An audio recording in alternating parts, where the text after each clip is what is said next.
Le nom du Seigneur soit béni. Nous allons lire un texte de la Bible dans les livres d'Hébreux.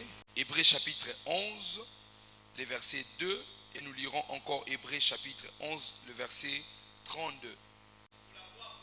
Pour l'avoir possédé, les anciens ont obtenu un témoignage favorable. Le verset 32, le même chapitre, nous allons prendre encore le verset 32. Et que dirais-je encore? Car les temps me manqueraient. Pour parler de Gédéon, de Barak, de Samson, de Jephthé, de David, de Samuel et des prophètes. Amen, amen. Nous pouvons reprendre nos places et que le nom du Seigneur soit béni. L'enseignement que je partage avec nous, la thématique est une question. La foi est une affaire des jeunes ou des adultes? Est-ce que nous pouvons mettre la différence entre la jeunesse et l'âge adulte? Est-ce que nous pouvons séparer le fait de mettre la foi entre les personnes qui atteignent un certain niveau d'âge et les personnes qui sont encore un âge bas? Lorsque Dieu permet aux hommes d'avoir la foi, Dieu ne regarde pas leur âge. Alléluia. La foi n'est pas question d'âge. La foi n'est pas question d'intelligence. La foi n'est pas question de connaissance. La foi peut être un don que Dieu attribue à ses enfants. Amen, amen. Je vais expliquer tout à l'heure les trois dimensions de foi. Alléluia. La Bible déclare, pour l'avoir possédé, les anciens ont obtenu un témoignage favorable. La foi est la seule chose qui vous donne un témoignage favorable. Si vous voulez obtenir, vous voulez avoir un témoignage favorable, vous devez cultiver une vie de foi. Alléluia. Dieu est un Dieu de ceux qui ont la foi. Alléluia. La Bible déclare, crois et tu seras sauvé. Ça veut dire, celui qui veut être sauvé n'a qu'un seul mécanisme à employer, c'est de croire. Jésus s'est préoccupé d'une seule chose lorsqu'il reviendra. Ce n'est pas nos maisons, ce ne sont pas nos diplômes. Il a dit, lorsque le Fils de l'homme reviendra, trouvera-t-il la foi? Pourquoi le maître va se préoccuper par rapport à la foi? Ça veut dire que la foi a une grande place dans le monde des humains comme dans le monde spirituel. Alléluia. Est-ce que je peux entendre un bon amen? Amen, amen. La Bible déclare, ceux qui s'approchent de Dieu doivent croire qu'il existe et qu'il est le rémunérateur de ceux qui le cherchent. Pour que Dieu soit le rémunérateur de ceux qui le cherchent, il faut que ces gens-là d'abord commencent par faire quoi? Par croire que Dieu fait quoi? Existe. Alléluia. Nous avons tendance à obtenir les témoignages favorables, mais nous ne croyons pas que c'est Dieu. Tout ce que Oséias aimerait avoir dans le monde naturel, qui sont des choses émanant dans le monde spirituel, tu dois d'abord commencer par payer par la foi. Et tu les paieras par le sacrifice pour la voir s'accomplir. Je ne sais pas si je peux le croire. Dans le domaine naturel, on achète avec l'argent, on achète avec les pièces, on achète avec les zéros, les dollars. Mais dans le domaine spirituel, il y a aussi une monnaie qu'on appelle la foi est l'une des monnaies, est une carte bancaire des gens qui veulent avoir l'argent du ciel. Alléluia. Alléluia. Est-ce que lorsque le Fils de l'homme reviendra, il va trouver la foi? La foi dont le maître veut trouver doit se retrouver où? Dans nos cœurs, dans nos vies. Alléluia. Alléluia. Mais la Bible déclare, les temps me manqueraient. Les temps va me manquer de parler de toutes ces personnes. On cite David, on cite qui d'autre? Barak, Jephthé, Samson et les prophètes. Est-ce que ces gens avaient tous le même âge? Pourquoi on parle de toutes ces personnes et on leur attribue la capacité d'avoir une force surnaturelle qu'on appelle la foi? Mais ils n'avaient pas tous le même âge. Abraham, il avait un âge très avancé, mais il avait la foi. David, il n'avait que 17 ans, mais il avait aussi la foi. Donc la foi n'est pas une affaire d'âge. Tu peux être adulte, mais tu n'as pas la foi. Tu peux être jeune, mais tu démontres la foi d'une manière extraordinaire. Alléluia. Vous savez, même manifester la puissance de Dieu, libérer l'onction, il faut avoir la foi. Alléluia. Et vous connaissez combien de pasteurs adultes qui impactent les gens par l'onction? Vous le connaissez? Ils existent, mais il y a d'autres qui ne le font pas. Pourquoi? Parce que cette dimension de foi, ils ne l'ont pas. Alléluia. Alléluia. C'est un enseignement, souffrez un peu. La foi est une assurance. Ça, c'est la définition que Osias connaît. Oui. Et donc, tu connais aussi que la foi est une ferme assurance. Hébreux chapitre 11, le verset. N'est-ce pas? La foi est une ferme assurance, une démonstration de choses qu'on espère, et celle qu'on ne voit pas. Alléluia. Alors, la foi est une conviction personnelle. Lorsque nous définissons la foi comme une assurance, une ferme assurance, tu dois définir la foi comme une conviction personnelle. Ça veut dire, les choses à laquelle Esther y croit ne sont pas les mêmes choses par lesquelles moi je mettrai aussi ma foi. Alléluia. La foi, c'est ta conviction à toi. Vous savez, il y a ceux qui croient qu'elle peut ressusciter. Il y a aussi ceux qui ne croient pas. Ce n'est pas qu'ils n'ont pas la foi. Hein? Ils ont la foi. Mais cependant, ce n'est pas, on n'a pas tous la même définition, la même conviction vis-à-vis d'une activité, vis-à-vis de quelque chose qui doit rencontrer la foi dans le vrai sens du mot. Ça veut dire, moi et Exaucé, on se retrouve devant un cadavre. Nous tous, nous sommes des serviteurs de Dieu. Ça veut dire, nous possédons la foi. Nous croyons que Dieu existe. Mais nous arrivons, lui, il croit que ces cadavres, ces ossements peuvent prendre le corps. Mais moi, je ne crois pas. Cela ne veut pas dire que je n'ai pas la foi. Je n'ai pas cru à l'instant même que cette situation peut être résolue. Alléluia. Mais cela ne veut pas dire que tu n'as pas la foi. Écoutez, ce n'est pas parce que Dieu t'a donné que les autres sont des fainéants. Et ça te prend dans ma pessio. Que baningam soubaba fainéant. Mensonge. Dieu t'a donné par son amour. C'est sa souveraineté, il t'a donné. Dieu ne nous donne pas forcément parce que nous avions fait beaucoup d'efforts. Détrompez-vous. Par moment, les gens fournissent beaucoup d'efforts, mais ils n'ont pas de résultats. La grâce de Dieu connaît les chemins. La grâce de Dieu est la priorité des prioritaires. Quand Dieu ouvre les bidons de la grâce sur toi, l'huile sainte va tomber d'une manière extraordinaire. Soumettons-nous à la grâce de Dieu. Nos efforts sont vains. Alléluia. Tous nos problèmes ne seront pas résolus avec le muscle. La grâce de Dieu a la capacité de donner la solution à tous nos problèmes. Alléluia. Alléluia. On n'est pas sauvé par nos muscles. Nous sommes sauvés par la grâce de Jésus. Alléluia. Et cette grâce est disponible. Je disais que la foi est une conviction personnelle. La foi est la chose principale pour donner, pour recevoir et entrer en contact avec le monde spirituel. Esther, ce n'est pas parce que tu te dis je suis une femme de prière que tu y vas dans le monde spirituel. On y accède par la foi. Alléluia. La foi, c'est la porte qui te donne accès d'acheter, de recevoir, de faire les transactions dans le monde spirituel. Alléluia. Même les sorciers, ils ont leur foi.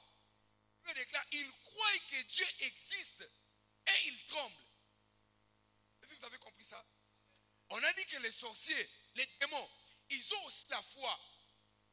Ils que Dieu existe, ils croient et ils tremblent. Alléluia. Donc, on peut tous avoir la foi. Je vais en parler tout à l'heure. Je disais que la foi est la chose principale pour donner, recevoir, entrer en contact avec le monde spirituel.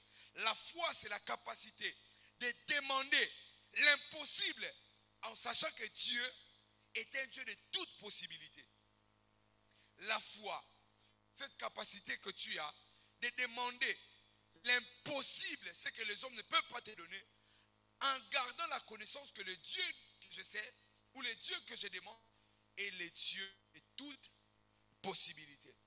5 grandes vérités sur la foi, ça va nous aider. 5 grandes vérités sur la foi. Tout enfant de Dieu, tout chrétien doit connaître ces 5 grandes vérités. Première vérité, la foi, elle est obligatoire pour tout enfant de Dieu. Alléluia. Vous ne pouvez pas s'appeler chrétien si la foi n'est pas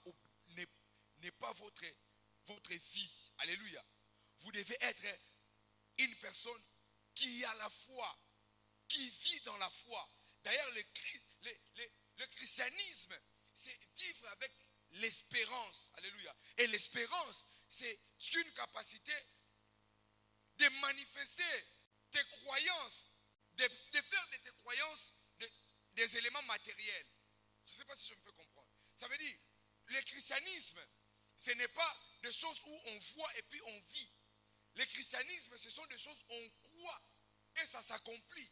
Pour nous, il ne faut pas voir et puis croire. Pour nous, il faut d'abord croire et puis voir. Alléluia. Donc il faut comprendre ces choses. Premièrement, je disais, la foi, elle doit être obligatoire. 1 Jean chapitre 3, le verset 23, vous irez chez vous. Deuxième vérité, la foi, elle est précieuse. Alléluia. 1 Pierre chapitre 1, le verset 7, vous devez protéger votre foi. Alléluia. Troisièmement, la foi, elle est sainte. Sainte. S-A-I-N-T-E. La foi, elle est sainte. Jude chapitre 1, le verset 20. Quatrième vérité, la foi, elle est rare. Rare. R-A-R-E. Luc chapitre 18, le verset 8. In fine, 5e point, la foi, elle produit des œuvres. Si vous avez la foi, votre foi doit produire les œuvres. Si Jérémie nous dit qu'il a la foi et que nous ne voyons pas des œuvres de sa foi, cela nous pousseront à douter qu'il a la foi.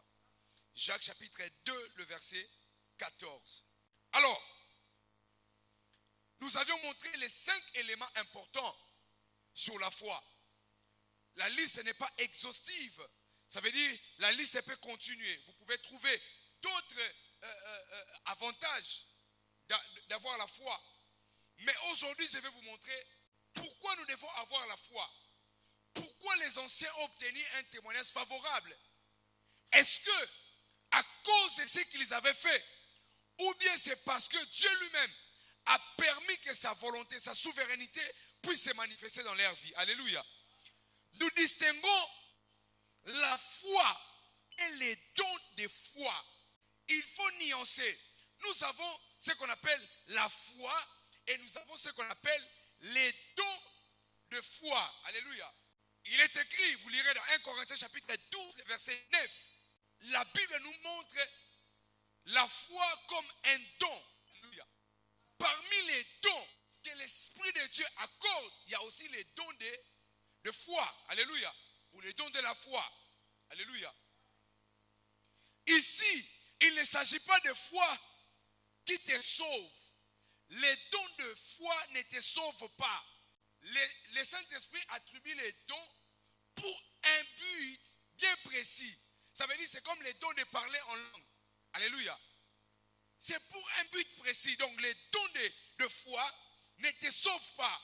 Mais ces dons est une capacité surnaturelle, particulière, accordée par l'Esprit qui pousse les chrétiens à croire que Dieu est capable d'accomplir les choses extraordinaires. Ça veut dire, avec ta foi, tu crois que Dieu peut te donner. Mais avec les dons de foi, tu crois que Dieu peut être au-delà de ce que tu lui demandes. Alléluia. Les dons de foi deviennent une autre capacité surnaturelle. Alors que ta foi devient une chose qui devient naturelle pour toi. Voyez un peu? Je sais que mon Rédempteur s'élèvera. Même les derniers, ça ce n'est pas la foi naturelle des Job qui parle.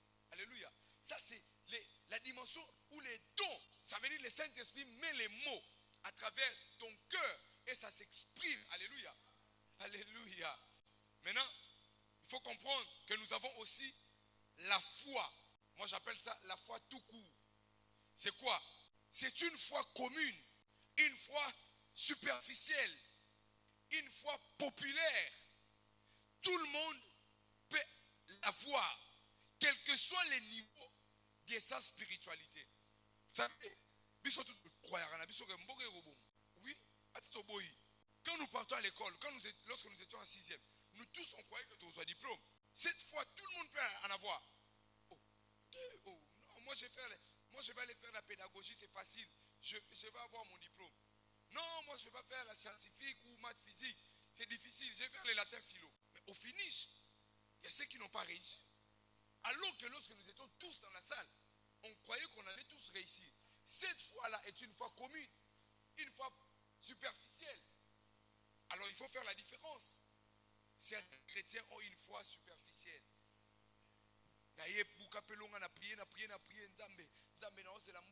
Seigneur, donne-moi cet argent. C'était seulement à l'église. Quand tu sors là, tu commences. Tu as oublié même ce que tu as demandé à Dieu.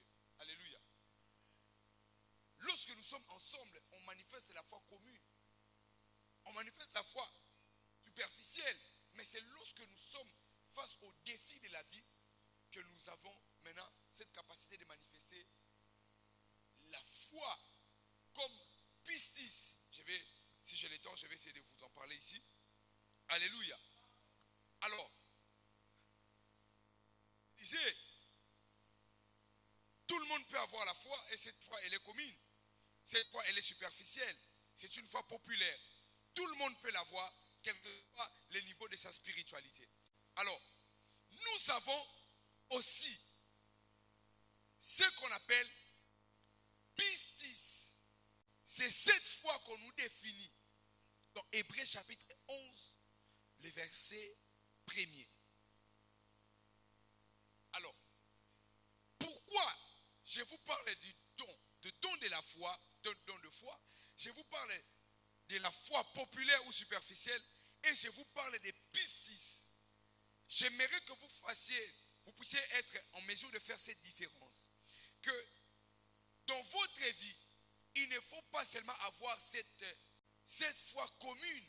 On va tous croire que cette situation va changer. Il ne faut pas aussi attendre forcément que le Saint-Esprit manifeste les dons de foi pour que vous puissiez croire que la chose... Mais il faut aussi avoir ce qu'on appelle pistis.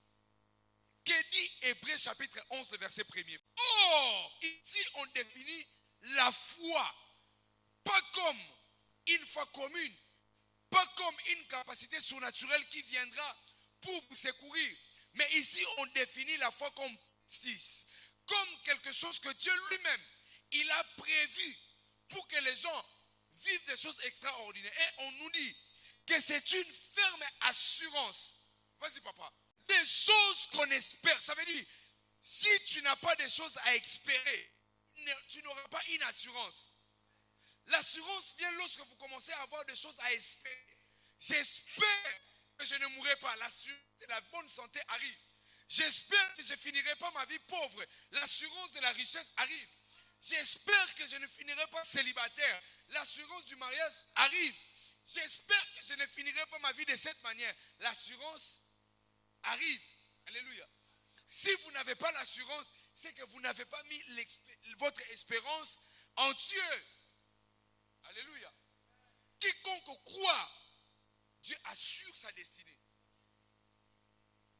Papa, nzamba mukolo. Adoyen mpakalingomba. Mvuluzi nzambe. Nzamba zali kolo. Alléluia.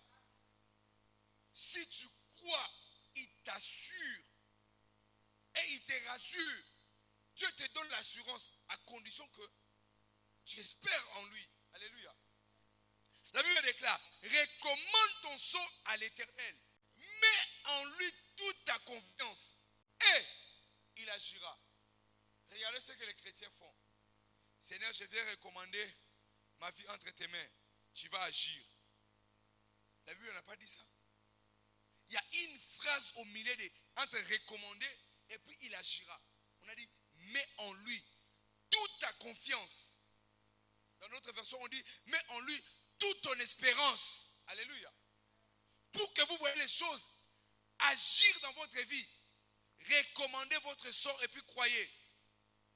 Alléluia. La Bible déclare, tout ce que vous demanderez, ça peut être en son nom ou dans la prière.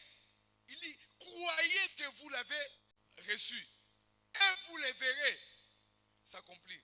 En fait, le problème, c'est que lorsque nous demandons quelque chose à Jésus, en son nom, nous les chrétiens, nous attendons que ces choses arrivent. On oublie que nous l'avons déjà reçu. Dieu ne ment pas. Tout ce que vous demanderez en mon nom, croyez que vous l'avez et vous le verrez. Aman, il demande la voiture à papa. Papa l'a déjà acheté la voiture. Est-ce que ça lui donne le privilège de conduire ça? Les choses que nous avions demandées à Dieu, nous l'avons déjà reçues. Mais le temps n'est pas favorable pour que nous puissions le prendre. Alléluia. On a demandé, oui, Dieu a... Esther, 20 000 balles.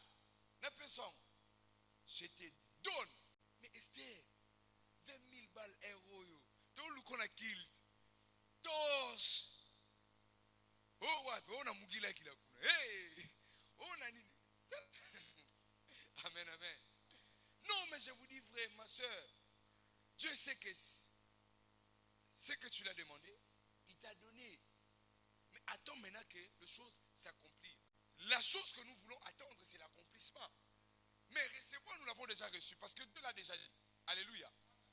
Alléluia. On a dit, la foi est une ferme assurance des choses qu'on espère, une démonstration de celles qu'on ne voit pas. Une foi née d'une expérience personnelle avec Dieu, c'est un don de confiance surnaturel que Dieu nous accorde. Je ne vais pas continuer, mais j'aimerais vous dire une chose. Nous ne pouvons pas devenir, atteindre nos objectifs, nos plans, nos projets, si nous ne croyons pas à ce Dieu qui est capable de tout. La vie que nous vivons, les choses que nous traversons, par moments ne sont pas des choses à expliquer aux gens. Je sais que nous traversons des moments, par moments, extrêmement délicats, des moments de difficultés, des moments où des histoires sont abracadabrantesques, les histoires ne tiennent pas debout. On n'arrive pas à se réconcilier avec nos frères. C'est les Français, hein. Mais je sais une chose. Celui qui croit vivra à la main de Dieu. J'aimerais que, lorsque nous allons prier, que nous disions à Dieu, au-delà des muscles que je peux avoir, au-delà des relations que je peux posséder, au-delà de mon compte en banque, au-delà de mes frères et sœurs, au-delà de mon oncle qui est devenu gouverneur, mon grand-père, ma tante qui est devenue ministre, je vais avoir un ami, une amie. Et cette amie, elle ne sera pas une amie de l'extérieur, une amie de l'intérieur, qui sera la foi. Avec elle, je peux communiquer pour lui dire, je crois, même lorsque les ministres de notre famille va refuser de me payer les frais académiques, cette foi permettra à ce que je crois au plus profond de moi que Dieu fera. Je ne sais pas quels sont tes projets. Oui, je ne sais pas. Tu as très envie de quitter les pays. Tu as très envie d'avoir une vie épanouie. Tu as très envie d'aller te marier, de commencer à avoir des enfants, d'avoir une maison, de trouver un travail. Je ne sais pas comment ça va se faire. Mais je vais te pousser à prier. Et cette prière n'est pas la chasse aux sorcières. Cette prière est une prière de ceux qui croient.